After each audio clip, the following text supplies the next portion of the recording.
You are now listening to the Hot Take Hot Box.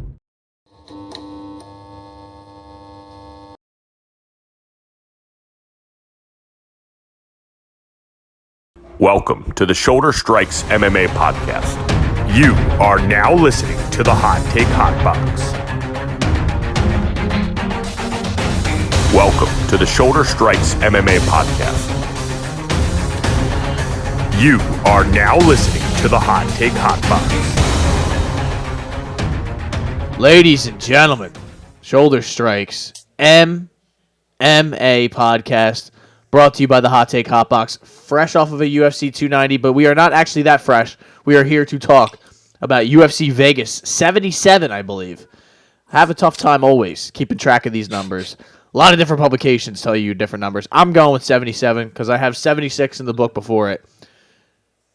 We got Holm, Mayra, Bueno, Silva getting in there this weekend. I am joined by Ty Capone. Ty, how are you feeling today? Pretty good. Got my coffee, got my cup of joe, ready for a Gennaro Valdez fight weekend. It's always good. Yeah, we got. We're gonna have to pull some plays out of the hat here, man. This is gonna have to be a spectacle. People are gonna watch. People are gonna talk about this for years after the spectacle we put on today. It's kind of funny because like I always poo-poo like some of these events. You know, I'm tweeting Sean Shelby and McSweeney. I'm like, look what you did. Look what you did. And then it's like Wednesday. It'll be like Thursday or today, like Friday. And I'm like, yo, I can't fucking wait. I can't fucking wait to see Tucker Lutz get in there, man. I can't wait. Or like this Dudakova, is she the next Rousey? Like, I start getting excited about all the things. I'm like, Stella Nunes, upset of the century? Like, well, that could have something to do with the fact that we are a little sick in the head. That's that's understatement, if you will. That's and that's a different conversation for a different podcast for a different day. But we are here to talk about Holm, Mayra Bueno Silva going down at 1:35 in the Apex this weekend. Saturday, the card starts at 7:00, so it'll be a late night sort of card, which is kind of disgusting that some of us are going to be up at 12:00, 12:30 watching Holm get in there and fight a 5-round fight. But I guess I'll start this off with Mayra Bueno Silva is a plus 145 underdog. It's pretty much consistent across the board except some other ones. Holm being minus 175, 170. Unfortunately, that is I am not comfortable with that money line. That's a little too large of some juice to lay down. But I guess, Ty, I'll ask you really what your thoughts are in this fight. My instinct right away is kind of to not bet this fight. I don't really have an avenue by which I think home decision seems like it would be, but it seems like a good bet always. But that's a long 5 rounds to get through for someone in Silva who's never been in a 5-round fight at the UFC level. I believe. I mean, unless I was snoozing through that one, which I would not be surprised, but. Holm plus 114, 110 for a decision seems like the best bet, instinctually, but I just don't know. I guess I'll ask you your thoughts. I kind of agree. I think it's always tough to bet on a 41-year-old, like even in women's MMA. When you get to that age in life, things just start to happen that didn't happen before. Everybody always tells me, like, once you turn 30, the hangovers are going to get worse. And I know Holm is a supreme athlete, but once you turn 40, I like that analogy right there. I like that. The hangovers are already hitting hard for me, so I can't imagine, what happens physically to my body. Like I can wake up and I'm like, oh man, I can't walk for the next week when I'm 30 or 40. Like she's a supreme athlete, but again, man, being that old, it's just like the wheels are going to kind of fall off randomly. You know what I mean? It just when, and it's hard to just bet on something like that random. I think she's got a couple inches of reach. She's got a couple inches of height. I believe Mayra Bueno Silva needed the what's it called? The towel? No, whenever you struggle to gain weight, the stool, the step stool, the something, the curtain. The curtain. Let's call it the curtain. There it is. She needed the curtain, so I guess she was getting naked back there. Hopefully Joe Rogan wasn't watching, but. So I think maybe the weight cut was a little tough for her. Also, I just don't know if this is a great style. Like Mayra Bueno Silva has some good strength, power. She's strong. I think she has a knee bar and an arm bar in the last 2 fights. So she's got like good submission grappling, and I think she has some good just like power. She only has 1 knockout in her career, but she has like good low kicks. She hits kind of hard. She tapped out Jillian Robertson. Like that's not easy to do. But right after that, she had a just disappointing performance after I think a 2-year layoff against Marina Moroz, where she just ran out of time pretty much. She's won 3 in a row since the Manon Fiorot loss and the Montana De La Rosa draw, but really really low competition. The Egger fight was the Egger fight the Phantom Tap, or maybe not? No, the Egger one is the one where you, I think, switched last second on because it was your girl Egger, and then you were like, nah, she's cooked. I was like, wait, what? I'm like, wait, we gave out Egger on the podcast. Right. Like, nah, I'm on Bueno Silva. I'm like, what, dude? You were pissed. I'm heated because then the girl gets armbarred in the first minute of the fight. I'm like, Jesus Christ, dude, what did you know? You're like, don't worry about it, man. Me and Derek Minner, we know. So I think like Holly Holmes, her wrestling has come such a long way. Like I think she's going to get takedowns. I think she's going to get top control. She's just going to have to watch the arm and maybe I guess her knee for a knee bar. But I think she's smart, man. She's been around for so long. I mean, she's been in 5 rounders before. She's coming off of 4 takedowns against Yana Santos. She fought Ketlin Vieira to a split. I mean, look what she did to Renee Aldana not too long ago, like less than 2 years ago. She gave her a fucking vet lesson. And there's people out there, I was not one of them, I thought Renee was going to beat Amanda Nunes.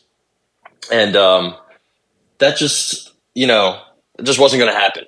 So the fact that Holly Holm, I mean, I remember watching that fight at work. I had money on Renee Aldana, and she got taken down 5 times. She couldn't get back up. Like, Holly Holm's strong, man. Like, oh yeah, I think she's the better striker here. Maybe she's not as powerful. Like I do like some of Silva's games, but she gives up takedowns.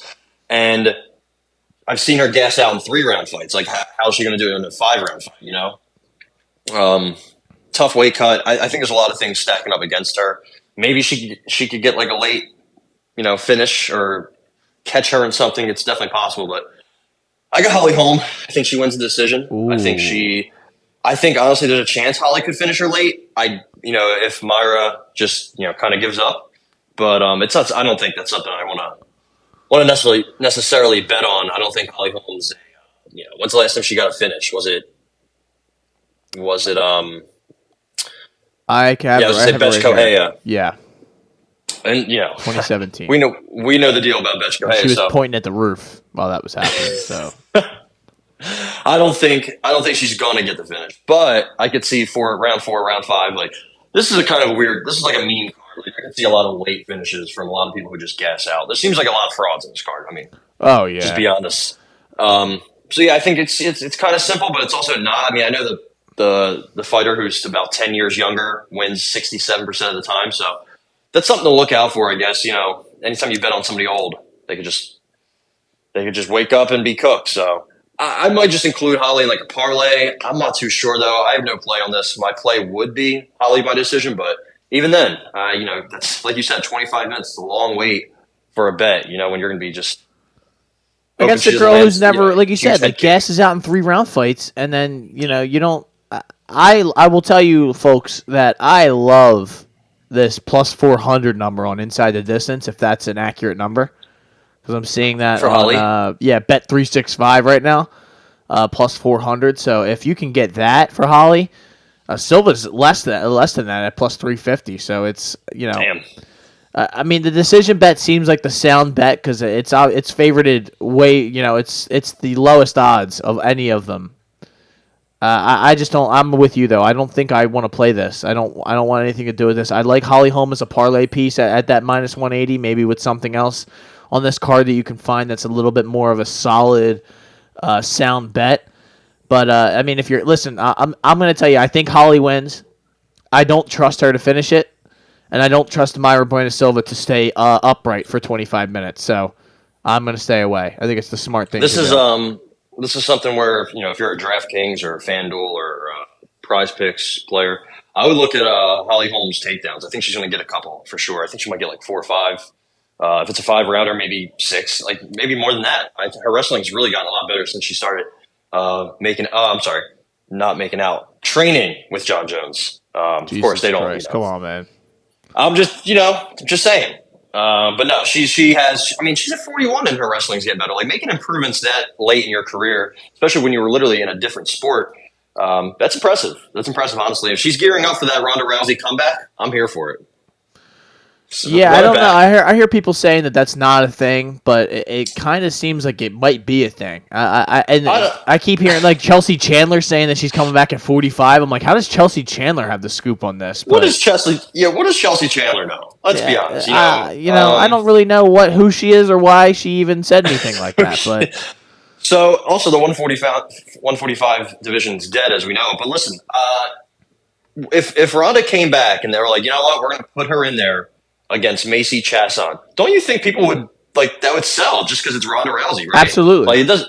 No matter who she fights in that division, she could fight Norma Dumont or Chelsea Chandler, and like people would be like, "Yo, Ronda Rousey's back. Let's watch." And also, would she lose any of these chicks? I mean, maybe. Like if she stood standing with Macy Chasson, I think she could get hurt. But I mean, if she could still grapple the way she used to, then she could fucking toss her. And, like I don't know. All of them. It's been so long.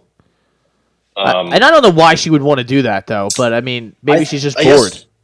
I guess there's nothing going on. I mean, the WWE's like, get out of here. Like, you keep coming back and leaving and coming back and leaving. Well, as a astute WWE fan, they are not using her well either. So she's kind of just there hanging out, really not doing anything of consequential value. So she's no Livy Morgan, that's for sure. Shout out, man, honestly. But how about... Well, there you go. So we really don't have a play there. I hate to do that, but we got to do what we got to do. We got to be smart about this. I do like that Apex main events seem to always go the distance. And it seems like a lot of main events in general. Like it's something I've kind of noticed recently. So it's gonna be a late start. It's gonna be a long night. Maybe they're just they just go out there and have a little low volume, low output, just a fight, just a fight. So. Jack Della Maddalena got moved up to the co-main. Some people are saying that he is not worthy of it, that Albert Duraev should have been the co-main, but no, that's not true. Basil Hafez is getting in there. God bless this man making his, I believe, UFC debut. Coming off of a Fury FC knockout of Evan Cutts. I know you were there that night. You were locked in, but what are the odds on this? I have not seen the odds, but mine's 550, I think. Okay, so it's somewhat within reason, I guess. But listen, I don't. You're lying if you really know much about Mr. Brazil. I would say out there, you can watch some tape or whatever, but you don't know much about the Habibi. So I guess I'll ask you: do you like Jack Della inside the distance here? Yeah, I think he's going to get it done. First, second round, I'm not sure. This guy actually seems like he has pretty good. There you go. That's a big line. Dude. I'm trying to find out where this guy Basil is from. It says he's from PA. He's from Serbia. Syria. Sorry, not Serbia. I'm not sure where. He's fought in a Maverick, which I have seen. I've gone to one of their events. No, not Miranda. Maverick MMA. I have attended one of their events. A draw against Jeremiah Wells, by the way. Yeah, and he also lost to Mr. Cutts. The thing about he had a recent split win over Anthony Ivy, and that's a real tough look. The thing I've noticed with him, it seems like his cardio is just really bad. He's a black belt, and he's going to work that jiu-jitsu. He's going to work that grappling, and I think that's how you beat Jack Della. I think that's how he will lose when he does. I know he tapped out Randy Brown, but remember Ange Lusa had him in an arm triangle. I remember, who's the other dude? Was it Amiv? Amiv took him down, had some success early, but Jack, works back to his feet pretty well. He's still improving. His stand-up's nasty. I think this Hafez guy has some good power and strength and whatnot. And honestly, I think he might be able to take him down, especially early. But after that, man, he's probably, if he doesn't get Jack Della out of there with like a choke or any kind of sub, he's probably cooked. Maybe this is somewhere where you live bet Jack Della, like maybe after the first round and he loses the first round, you can get him at like minus 150 or, also, he could just come out there and starch him. He goes to the body well. He goes up top. Really, I love his game. And also, he stayed in Vegas because he just wanted to fight. It doesn't matter. He didn't care who. He wanted to fight. Yep. He came out here for a reason, spent, $10,000 on his training camp. He's not going back home. He wants to stay here, get a win, maybe get a performance bonus and bounce. So I think it's going to be quick work for Jack Della. I don't want to bet here. I don't think there's really any play. I mean, if you want to take a shot on the dog, a sub or something like that, I could see it. I mean, that's how he has to win. That's how he does win. So, I don't think it's impossible. Like I said, he's a black belt. And he's subbed a bunch of guys before, so it could be something. I think Jack Della, I don't think he's a fraud, but I don't know. I really want to see him get tested by somebody on the ground. I don't know if this guy's it, but yeah, it's got to come at some point. I think the original fight, which was supposed to be him and Sean Brady, would have been the closest thing we get to that test. I wish that fight happened. But that leads me to believe that JDM, which I'm going to call him, Jack Della, his training camp was primarily focused on making sure that he was ready for the ground game or, just prepared. And I'm going to expect that the Habibi is not as good as Sean Brady on the ground. Or Habib. Or Habib. I would hope not. But I do have a play here. I'm going to go Jack Della, round 1 TKO, plus 115. And I'm just going to say that he adds another little... feather to the cap. And I mean, I round 2 at plus 4, like 550 seems nice. Yeah. I honestly don't think. Until the first round he smokes and you're like, God damn it. Exactly. And I don't think it's a bad bet to maybe like, if you don't even really want to bet anything, but he's going to knock him out, maybe you play both. And, if round 1 hits, then you don't really win, or you double down on round 1 and you win your money, but you could, there's ways you could play with it and still make some money here. That's my play, so that's what I'm going with. How about we keep it moving? That's right, ladies and gentlemen. Ottman Azaitar is getting back in there against Francisco Prado. Francisco Prado is the guy who we talked about when he fought Jamie Malarkey, and we thought, or I was ready to take a shot. I think I did take a shot down the field that night, but he just kept getting taken down, I think, and really was just kind of getting outpointed by Mr. Malarkey. And this is a guy who all of his fights or all of his wins have been by finish. And he's fighting Ottman Azaitar, who, remember, smuggled a bag into Fight Island, into his hotel, I believe. There was some sort of illegal shit going on there. And then he was cut from the UFC and then came back and got cleaned out by Matt the Steamroller Frivola. So you really don't know what version. He was a favorite there, too. I believe he was. I believe he was, and he cost me some money that night. So I have not let that go. But this is right down the middle at minus 115, 105, with a slight lean towards Francisco Prado. I like Prado here. I've never really, although I've probably bet Zaitar in the past, it's more of just been against his level of competition, I guess. I like Prado here, and I think the inside the distance wouldn't be a horrible bet. I like that as well. I think, he was kind of competitive against Malarkey. Like, he lost and whatnot, but that's, I don't know if he was 20 or 21 at the time, but dude, that's a fucking tough debut. I believe he's from Argentina, right? And I know a lot of those fighters usually have a bad history. Who's the Argentinian who just fought in the last card? The young kid. Ribovic. He's pretty solid, man. And I like this kid. I like Prado a lot. He had a Kimura attempt in round 3 against Malarkey. Was it close? Not really, but he tried. He didn't look completely gassed. He's not like some of these other guys. Who's the really short old guy from Argentina? Is it Guido Canetti? Guido. Yeah, Guido. Yeah. His whole career, he was just a fraud. So I actually like this Prado kid. He's much bigger, much longer. Yeah, he's fucking huge compared to Azaitar. He's a big boy, 5 man. inches of reach and 3 inches of height. So I've seen some really good ground and pound from him. I think he has a really good chin too. Like Malarkey was hitting him a lot, and those Argentines, they're tough bastards, man. You really can't. If you know anything about Argentinians, if you ever dated an Argentinian, I'm not. They're pretty crazy, but they're tough people. I'll say. Look at Ponzinibbio. The guy almost died, came back to fight, got knocked out, came back again and won. They're tough, man. And Azaitar, the problem with him is I feel like he's an older version of Prado. He likes to bang. He has good power, but I just don't think he has a good chin. I don't think he has good cardio. He's pretty much round 1 or bust. The problem is I think they might just stand and bang until one of them falls, and that's kind of tough. But even with that, man, I just think he's on his way out. Yeah, he's 33. He's coming off a really bad KO. So for that, yeah, I like Prado money line. What's his?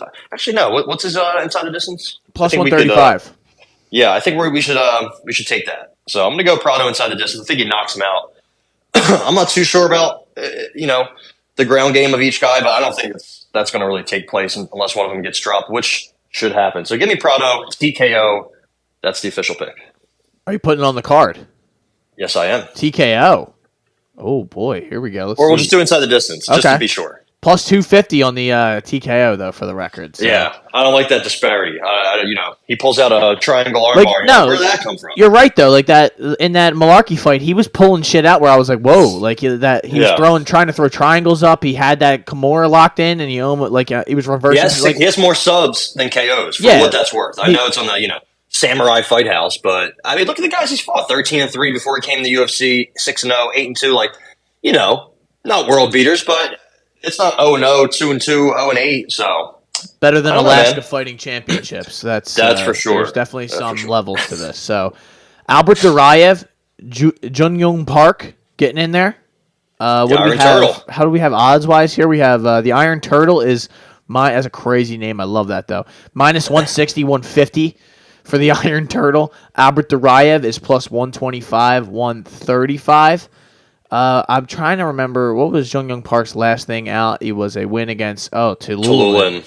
His last 2 wins. I mean, him and Joseph Holmes. Eric, your boy Anders. That was a fight where I thought was very. I don't think he won that decision if I remember correctly. I thought I was arguing that I thought Anders won, but I'm a big your boy fan, so. I guess I'll ask you what you really. There's really nothing that jumps out at me right away.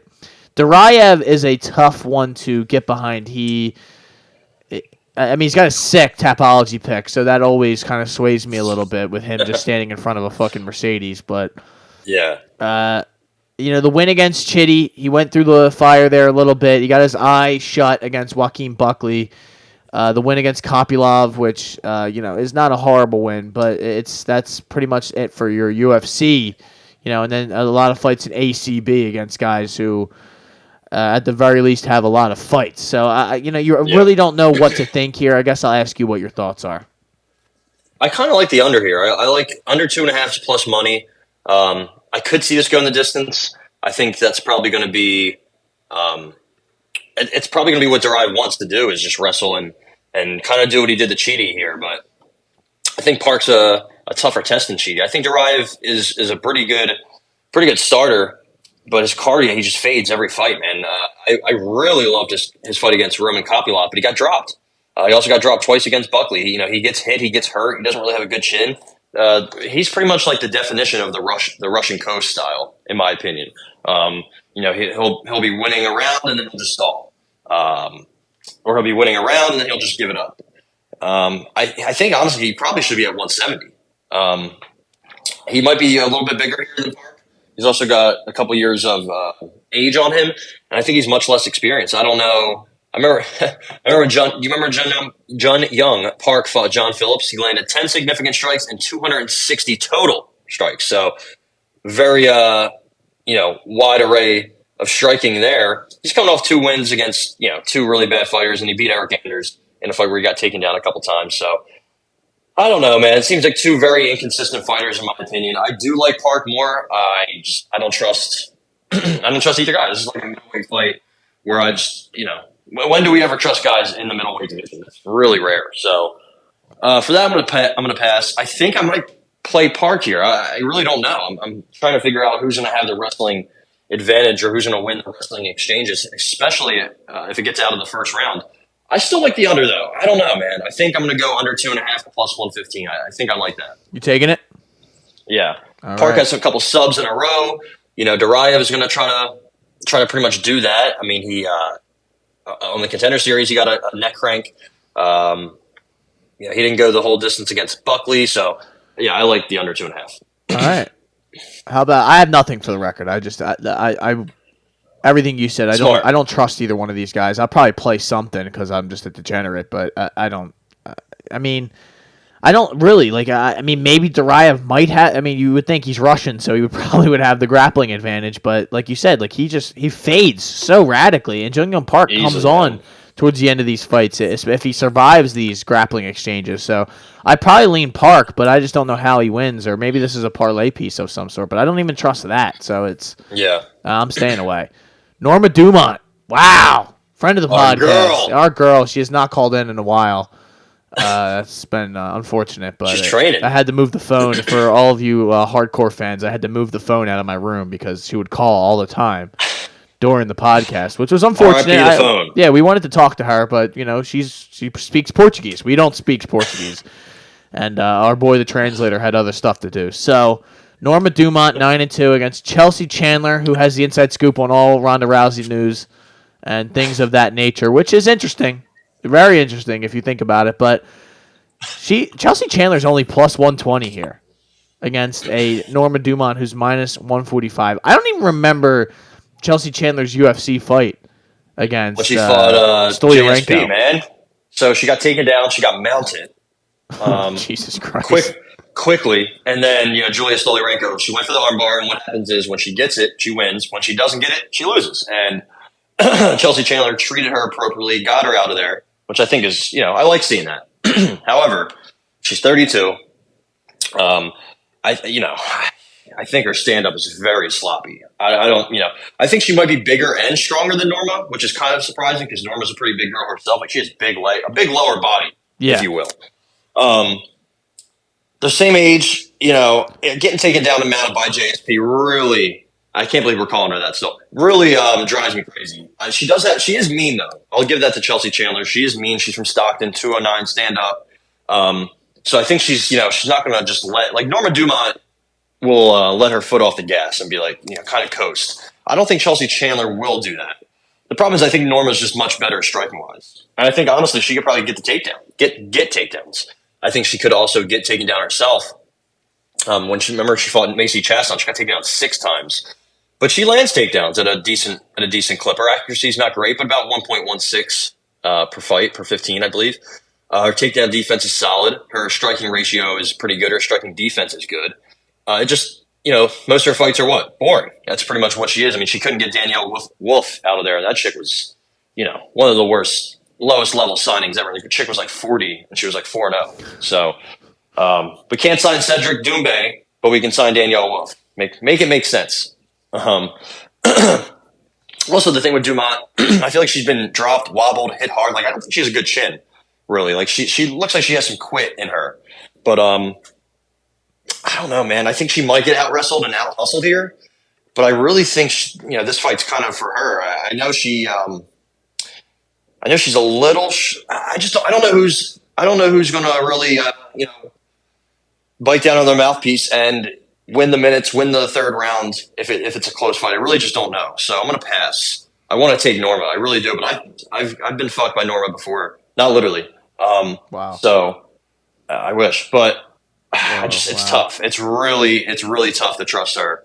So I'm staying away. I just cannot. I really want to bet against Chelsea Chandler. I just don't think she's that good. I think she has a lot of will, but she doesn't have a lot of skill. So I'm going to pass. But my pick would be Dumont decision. Maybe she finishes late. Honestly, she hits hard. She has a pretty good jab, Norma. But how often does she really go for it? Everything inside me wants to bet Chandler money line. Wow. But I can't do it. Fade the fraud, I see. Yeah, I just can't do it, man. It's not the right thing to do.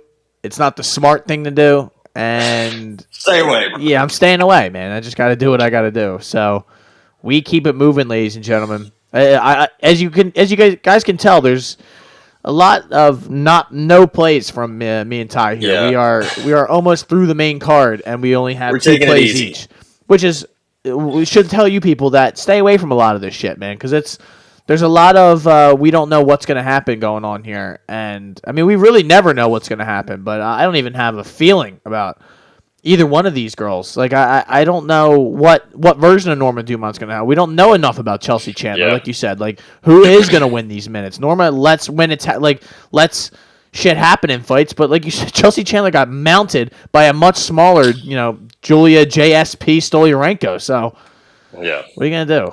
Terrence McKinney, your boy, getting back in there against Nazim Sadikov.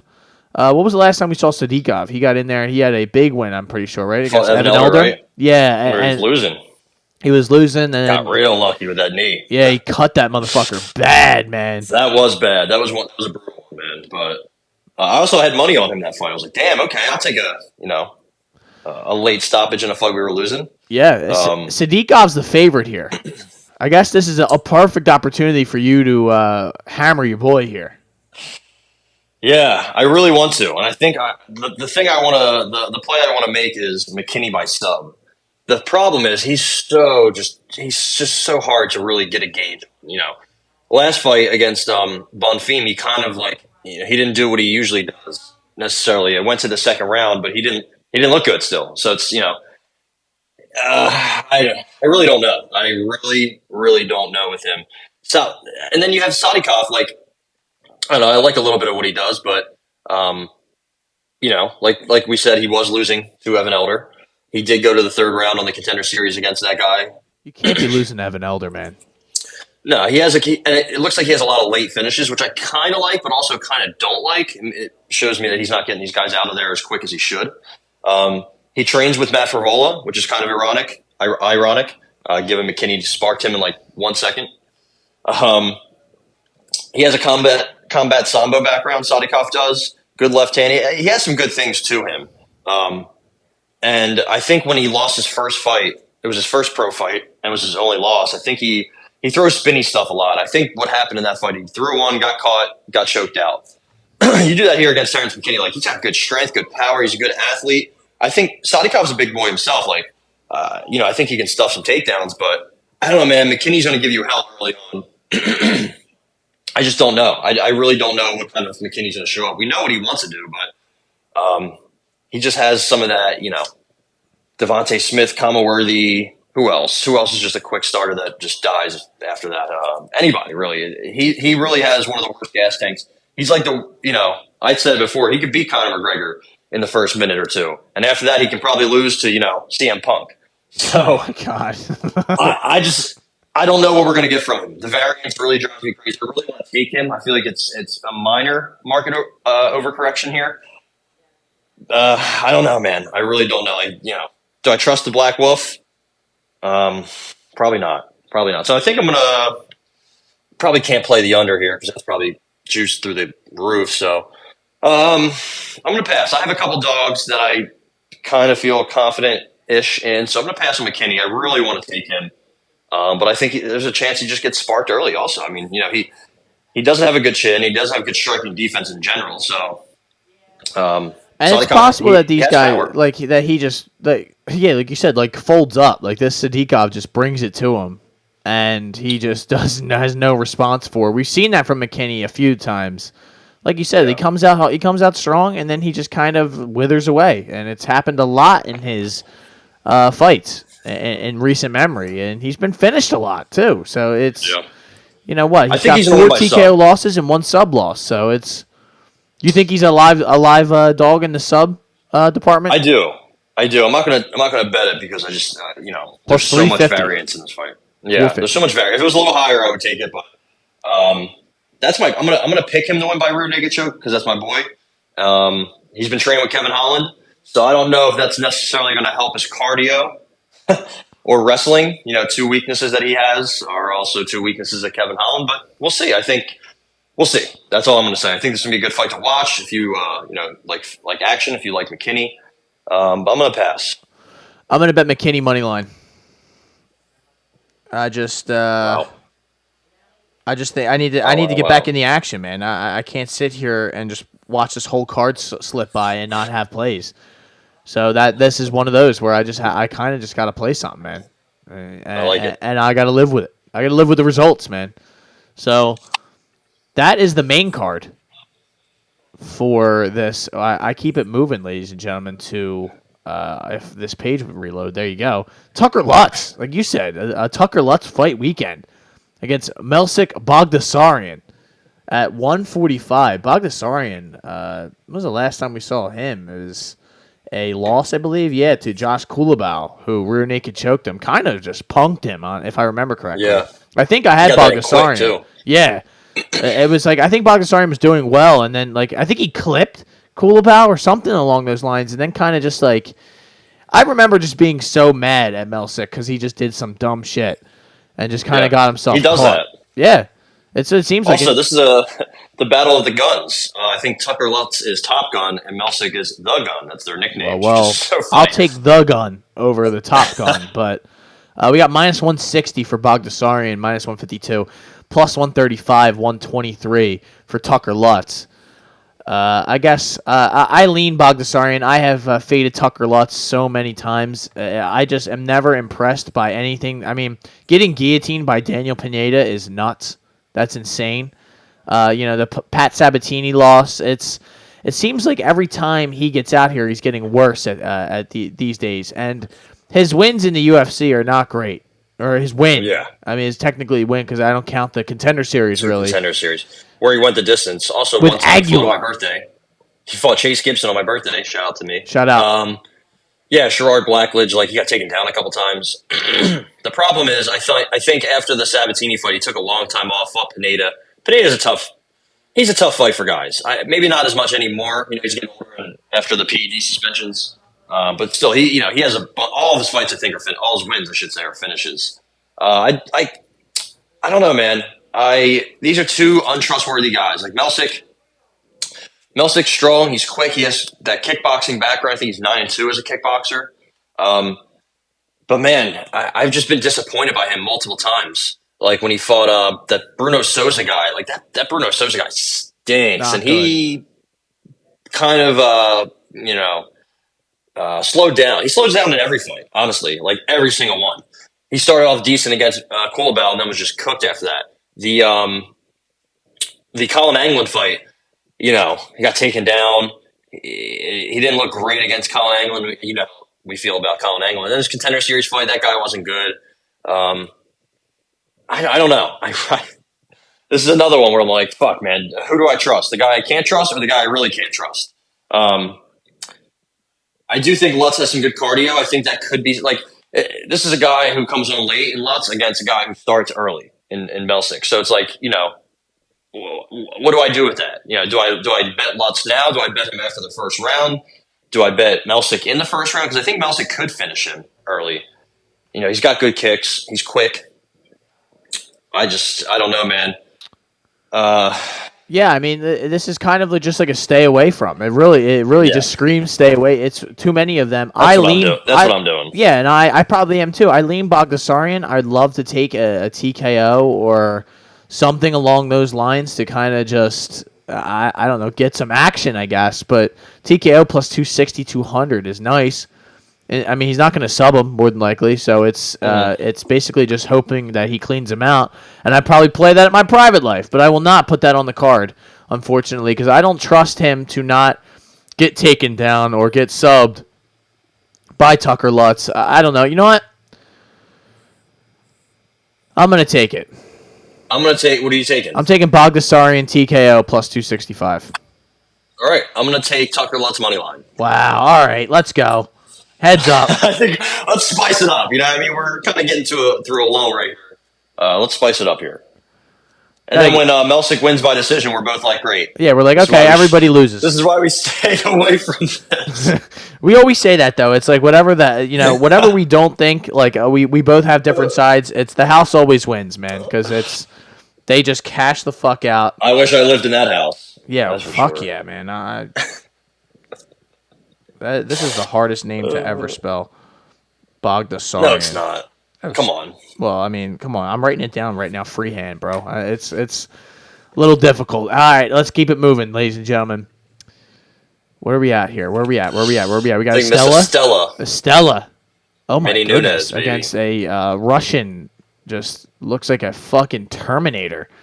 Victoria Dudakova.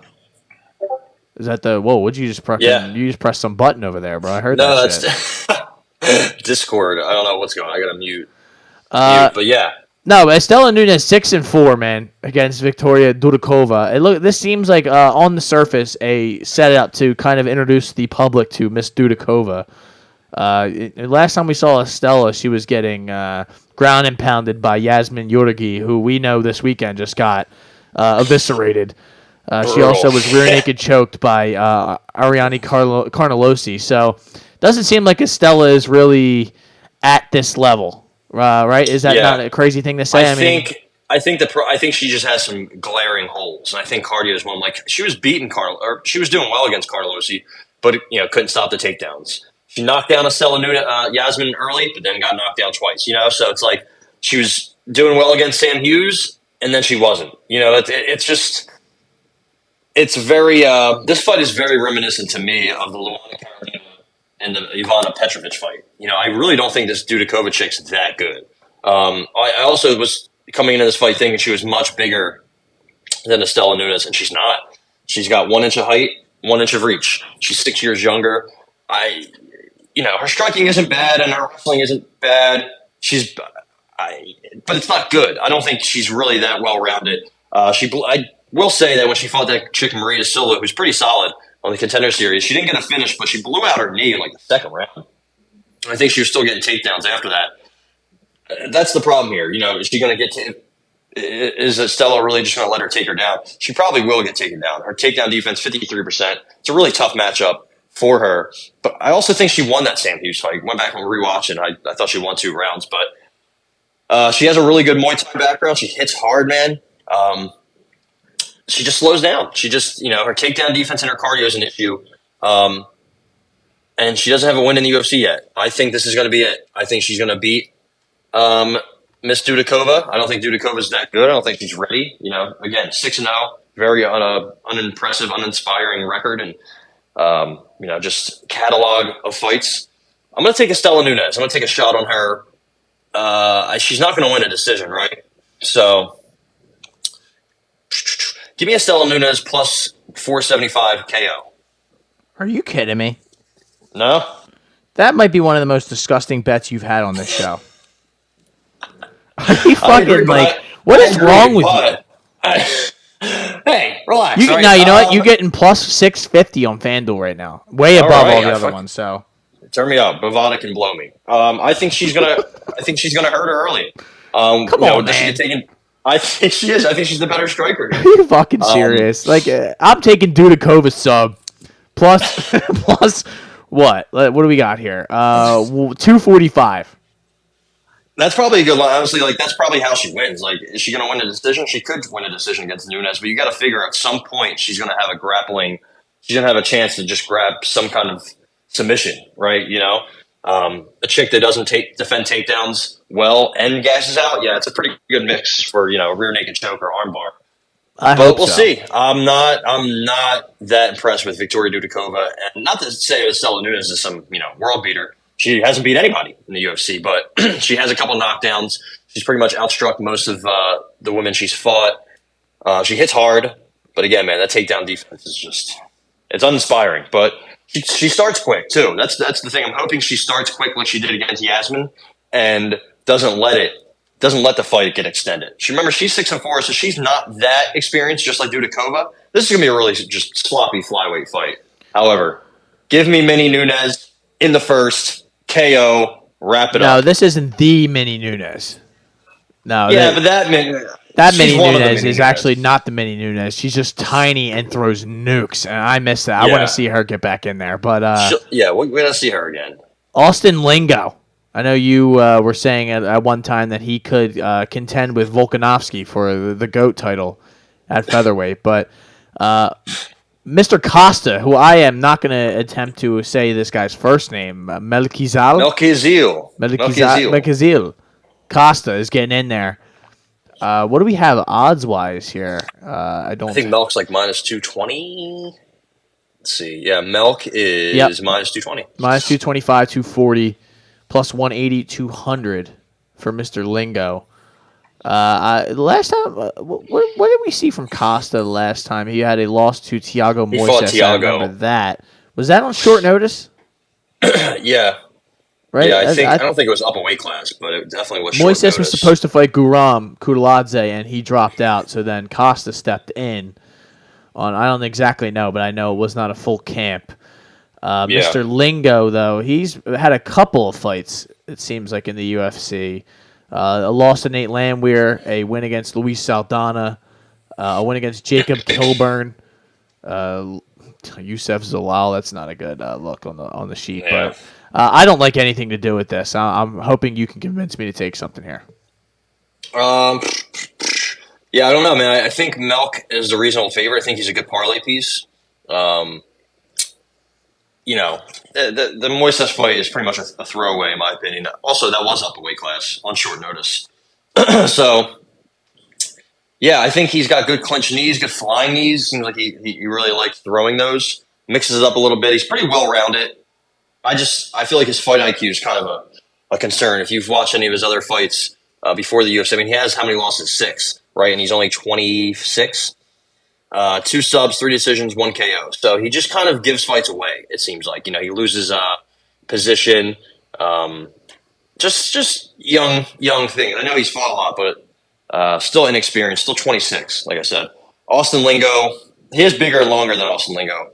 So I think he should dominate Austin Lingo on the ground, honestly. I feel like Lingo hasn't fought in a while since that Landwehr fight, right? No, it hasn't been that long. And he was doing well against Nate. He was doing really well, and then he wasn't. I do like his boxing, but that's pretty much all I like. You know, he comes forward, he pressures. He's more proven, but he doesn't really. I don't think his cardio or jiu-jitsu or grappling is that good, and I think that's where he's gonna fall behind here. So I like Melk. I'd be interested to see what his sub line is, because every single tab I have right now is frozen.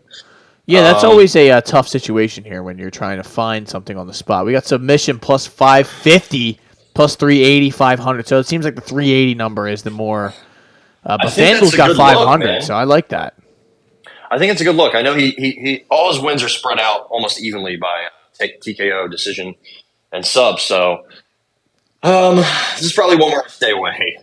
I'm going to keep staying away, I think, but.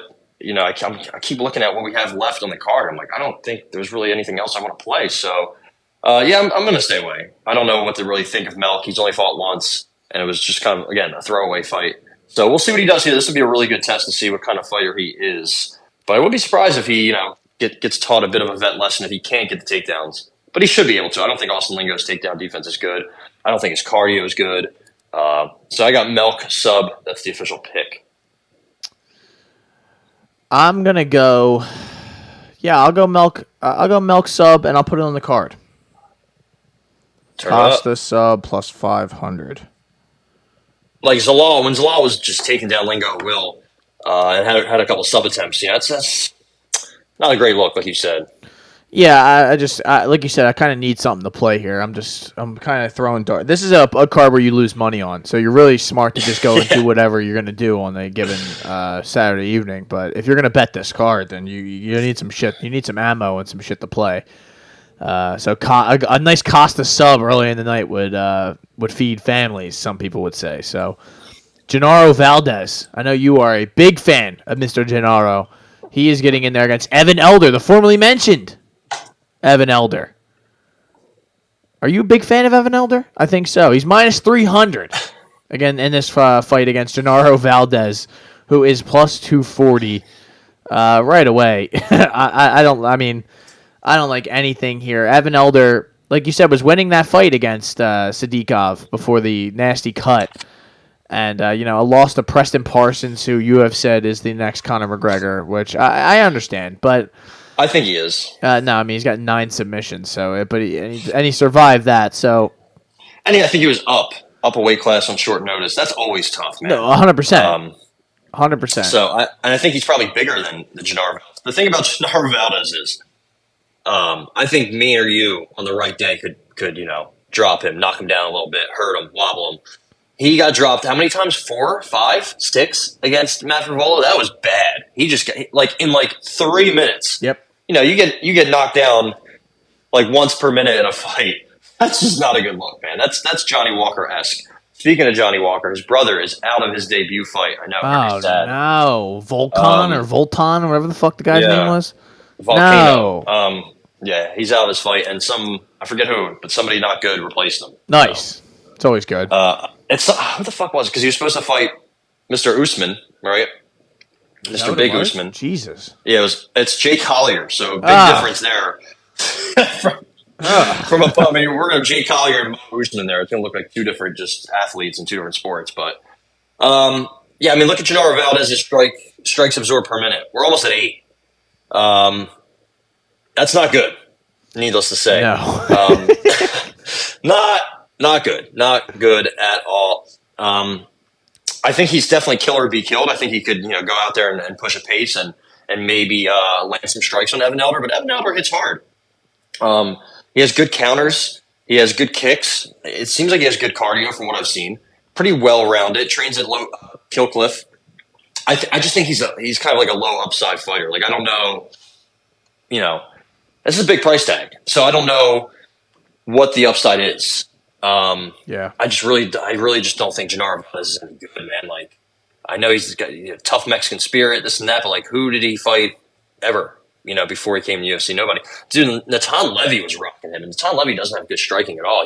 He's a big dude, and he's decent, but he's not a striker. He's a wrestler, and he wobbled him a couple times, man. So, and you can say the same thing about Evan Elder. Who did he fight before the UFC? A guy who was 9-16, Mr. Marcos Andrusia, your boy, and he went to the 3rd round with him. So, I don't know, man. This is a really just low level fight. These are guys who I think are they both on 2 fight losing streaks? They are. I think they're 0-4 combined in the UFC. I could be wrong. I thought Genaro, yeah. Yeah, you're right. Well, yeah, I don't count the contender series against Patrick White. I don't count the contender series. And who's out striking Genaro Valdez, by the way. Inside the distance, minus 145 for Elder. Sorry to cut you off, but I just I think that I was just gonna go down that route. Man, that's a wide line, but it kind of is. But I still like it, man. Again, Genaro Valdez, just his chin is not good, and he gets hit a lot. I mean, dude, get knocked down 4 times in 3 minutes. That's rough. So I'm gonna go. I don't know. I'm gonna go Evan Elder inside the distance. Yep. We gotta play something. Hell yeah, I'm with you. I think this is a good bounce back spot for Elder. He lost 2 in a row, but they were tough fights, and the one he was winning. He got hit with a nasty cut, a nasty knee that forced a nasty cut. And the first fight, again, he was moving up, fighting a guy who's just much bigger, much stronger. And it was a bad matchup. It was a bad everything. So I think this is where he bounces back, gets a win. Genaro Valdez, not UFC level, man. I think he's going to probably get cut after this fight or maybe his next fight. But yeah, give me Evan Elder, check right hook, knockdown, ground and pound. Tyson Nam. He's getting in there again. I know Tyson Nam.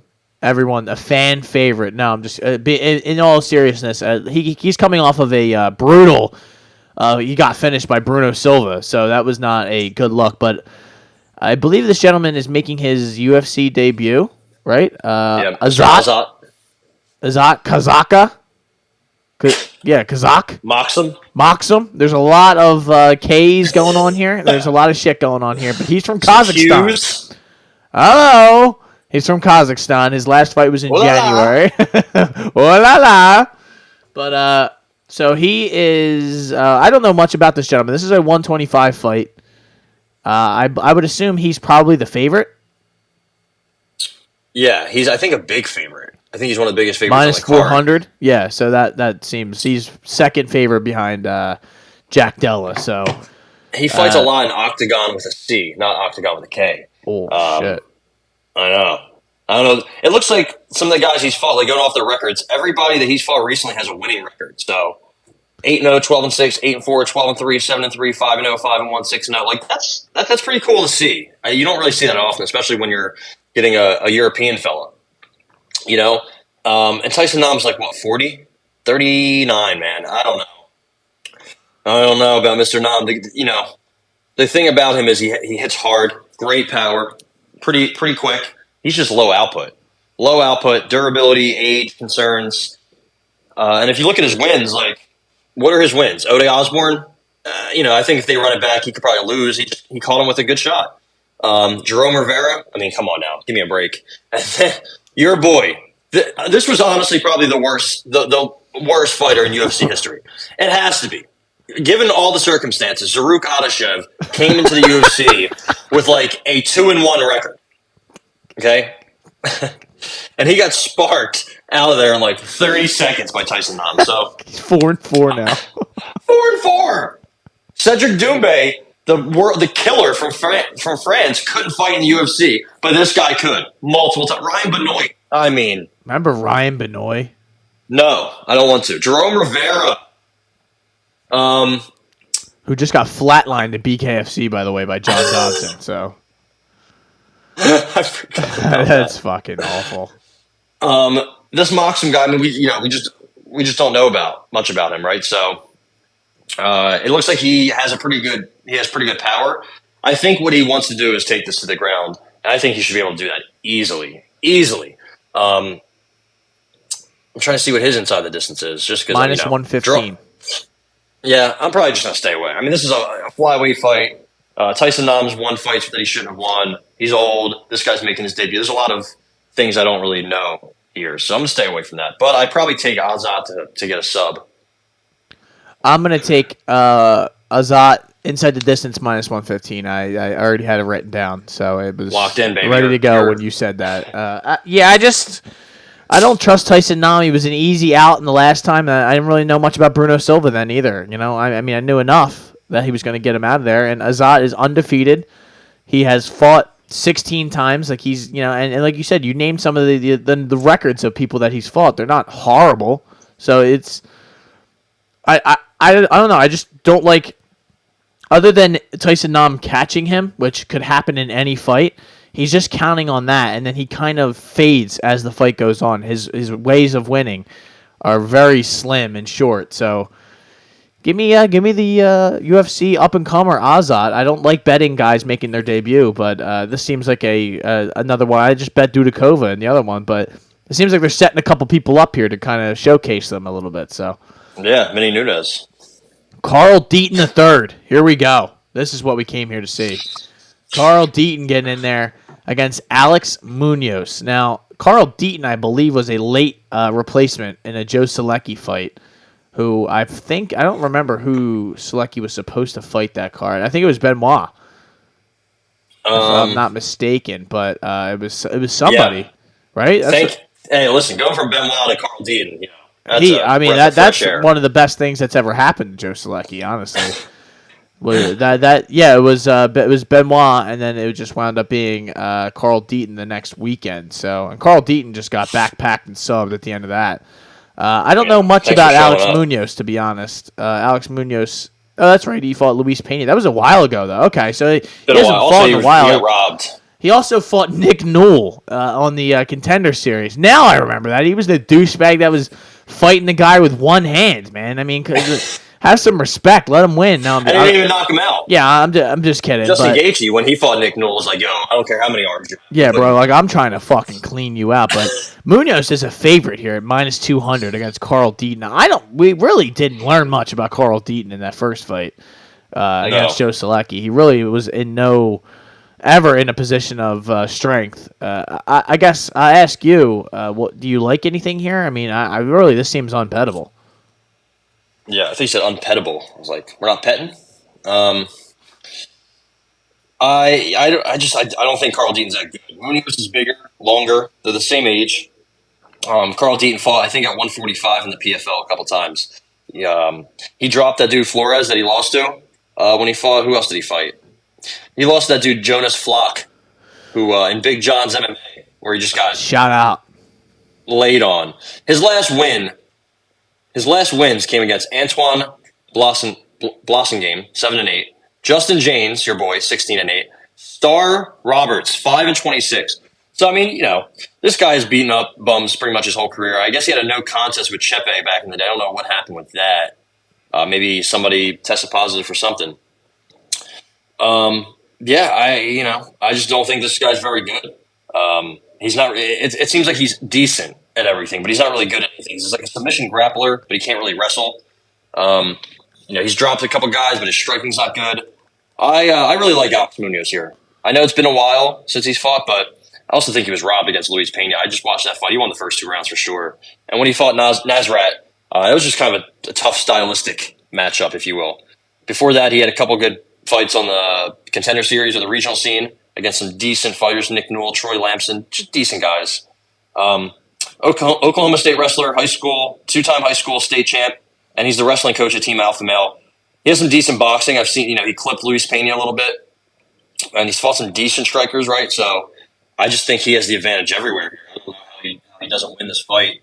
I know, again, he hasn't fought in a while, but I think he's been staying active, being the wrestling coach at Team Alpha Male. I think that I don't think he's going to be, looking like he's taken 5 years off. So Carl Dean, I just don't think is UFC level. Minus 200 for I think Munoz could get him out of there. I don't know how or why or when, but I think he's a solid just lock. If you want to parlay him with the next chick that we're going to talk about, Eileen Perez. If you want to parlay him with anybody, honestly, Jack Della and Alex Munoz. I really like him in this spot.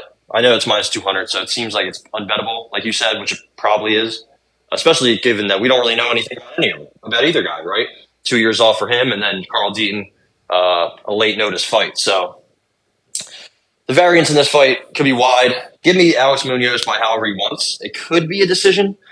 I don't know. But I think he's a solid like parlay piece. I don't have an option for Munoz inside the distance here, so I'm trying to find just to compare. He's plus 120 for a decision. Inside the distance, okay. I don't have one, but I kind of like that decision. Plus 275 inside the distance. Jesus. Yeah, he's gone the distance multiple times. Again, he doesn't have many fights total, especially in UFC. It's been a while, and both his UFC fights went the distance. Both his fights before the UFC went the distance. So I like what you're thinking. I like where you're at. It's just like, what are we, what are we really basing that off of? We haven't seen much of either of them. So I do like that. I kind of want to play it, but I really think he has a massive grappling advantage here. So I could see him getting a sub, maybe a ground and pound, something like that. But I'm going to pick Munoz by sub. I don't know what to play, so I'm going to stay away. I'm going to take the decision. Most of his wins are by decision. So I dropped the pen, but Carl, yeah, this shit fucking fell so far away. Carl Deaton. Well, from what I saw in that Joe Selecki fight, that he at least comported himself somewhat good on defensively, and it took seems like a dog. It took like 10 minutes for him. He got taken down pretty easily, but I think he just at least defended himself somewhat well. I don't really like this bet. I probably should stay away, but I just think Munoz is kind of, like you said, a classic wrestler. He'll just hold his position, land some punches, and if Deaton were to give up something, then maybe he takes it, but I could see this being like a 3-round grind fest, and he wins it. I agree. I could look at the over, but also I don't know. I'm just gonna stay away. Over is minus 235. They think this thing's going to decision. It seems like minus 235 for over 2.5 rounds. So that's that. So we got one more, ladies and gentlemen. We got one more fight to talk about, and then Ty previewed it a little bit. Ashley Evans Smith, AES, as some people out there have said. I believe that's a fighting organization in AES. I'm sure. I believe it is. I believe I've seen a couple of people. Alaska. No, I'm just kidding. I'm done with Alaska. Against Eileen Perez, who Ty is a big fan of her Instagram. So yeah, she's a great follow for her knowledge, and smart, of course, beautiful. And her beautiful whispering eye. I guess we were supposed to have Luque and Dos Anjos on this card. I just saw that. That would have been sick. But we were supposed to have, what's the name, too? Listen, I was saving all my chips for Josh Parmesan and Walt Harris. I was here for the big ticket to get his fucking return win. Well, the big ticket is on the use now. He's on that fucking Mexican supplements, dude. He's not playing around. Yeah, either is UFC, because he's not a fight. He's also like 42. Shout out to USADA. Yeah, so Walt Harris is probably done. He had a good career. Shout out to USADA, the new partner of the PFL. Yeah, they need it. It seems like everyone's on the juice over there, which I think we should just have a fighting championships where people are on the juice. I think many people. That's what they were supposed to be. I thought we're gonna, I don't know. That's what ONE FC is. Yeah, exactly. So Ashley Evans Smith, Eileen Perez. What do we have line wise? I'll tell you. We have minus 225. For Eileen Perez, Plus 185 for AES. Ashley Evans Smith. Ashley Evans Smith is 6-5 in her career. This is a disgusting way to start this card, to be honest. And I don't think Ashley Evans Smith, Rebel Girl, should be in the UFC, coming off of 2 straight losses. Andrea Lee, Norma Dumont. She did go to decision, but 2019, 2020, it's been 3 years since she's been in there. So, I mean, I guess there is the outside possibility that she has made large strides in her game, but she is 36. I mean, I'm just, hey, man, I'm playing a little devil's advocate. she's also coming here. off of it. She ripped her fucking knee apart. Well, And no. I'm sorry. She didn't rip her knee off. She had spinal surgery. okay. Well, that's And she not got good. suspended for PEDs. Okay. Well, all this stuff is not good. It's not good if you're looking for ways to bet AES. But guess what, ladies and gentlemen? This might be the play of the night for Ty and for me, too. Eileen Perez inside the distance, baby. Let's go. I was hoping you weren't. No, I'm not. I'm not a dummy. I'm not a dummy. Eileen Perez I should might be probably an idiot, smoke but I'm this not girl. dumb. Yeah, she should beat the shit out of her. Yeah, I like to fade Ashley Evans Smith here. I mean, she made her debut way back in 2014, and she got fucking fried to a crisp against Raquel Pennington. I do remember she beat the shit out of Veronica Macedo, now Veronica Hardy. But dude, getting armbarred in the first round against Sarah Moras, that's just a bad look. I don't care how long ago it was. Her only wins coming against Veronica Macedo Hardy and Beth Rawlings. And Marion Renault, who's like 77 years old. Yeah. When she fought Andrea Lee, she got just worked. It's funny because Ashley Evans Smith is a 3-time California State wrestling champion. A 3-state wrestling champion. She won wrestling titles in California, in Washington, and in Oregon. How about that? JUCO All-American, allegedly 4 times. I looked up the college she went to. It's a JUCO, and it's very random. Who's wrestling in like? I always wonder this. Like when the girls, female wrestling in a JUCO in the middle of nowhere, California. It can't be. She can't be out here wrestling Jordan Burroughs' sister or anything. Sounds like a participation trophy, if you ask me. But I don't know. It sounds like a situation where you can say, "Yeah, I won the states 4 times," and nobody will fact check you because they can't. Everyone's like, "Who'd you wrestle?" Oh, well, they look at the girl over there like, "What?" My cousin, my mom, the janitor. It's funny because she has that wrestling background, yet she's not a good wrestler. Norma Dumont was taking her down at will, knocked her down. I know it was 3 years ago, but dude, major spinal surgery. I mean, that's the ultimate red flag if I've ever seen one. Eileen Perez, I think she has some decent striking, and she was doing well, I thought, against our girl Stephanie Egger, and then she just pulled an absolute stunt. She had an A takedown before she lost that fight. I think she just should have recovered here. This is really just a fate of AES. I know she's shorter than AES, but she's 8 years younger, only a 1-inch reach disadvantage. Eileen Fiona Perez, which I don't know about that nickname, but I think this is her first. This is gonna be her first UFC win. I think she should. She has the most TKO wins, but I don't know. I think she's gonna beat her up, and at some point, just Ashley Evans Smith is gonna quit, and then she's gonna be 6-6. And then she's going to get cut. So, easy setup fight, easy showcase fight, easy, pack your shit fight. So, thanks for coming, AES. It was a good career. Let's do it. Yeah, it was. Not. That's it. That's the entire card, and that is what a card. Yeah, I can't believe we just spent an hour and 10 minutes basically talking about this. So, do you have anything else before we get out of here? I do not believe. I don't think there's really any boxing. Alicia Baumgartner's getting in there this weekend, one of the better women boxers in the world. Who else? Nonito Donaire. I can't believe he's still fighting. Nothing really. Next week is going to be the week where we get in on the boxing. Or is it 2 weeks? Yeah, I guess the end of this month, because again that Fulton Inoue fight is next Tuesday. I'm sorry, is it in 2 Tuesdays? No, it's next. It's not this Tuesday. No? Okay. It's the 25th. But that whole week, like Fulton Inoue the 25th, Spence Crawford and UFC 291 on the 29th, which is going to be crazy. I don't know. It does suck. I'm hoping. I'm also a week after that we have Jake Paul, Nate Diaz. That fight's coming up. I forgot all about that. To be completely honest, that's in 2-3 weeks. So, yeah, it kind of does suck. I have a feeling the Spence Crawford fight's gonna. I don't know. It seems like it's gonna happen at like 11:30, 12. I think it'll come on before the UFC main event at least. Yeah, it's a tough to way to like balance it back and forth. Like I don't think I'll be able to. I'll probably have to pick one. I won't be able to watch both. Yeah, I'm hoping to go to the local sports bar. Maybe they have both on. I don't know. It's going to be great. It's going to be a great night, a great week. So I'm excited for that. I'm not excited for this card, but we have London next week, right? They go back to London. That's always fun to see everybody hyping up your girl Molly Meatball. Gross. Yeah, what are they doing? Aspinall and whoever, Tybora or whatever the fuck. Tybora, right?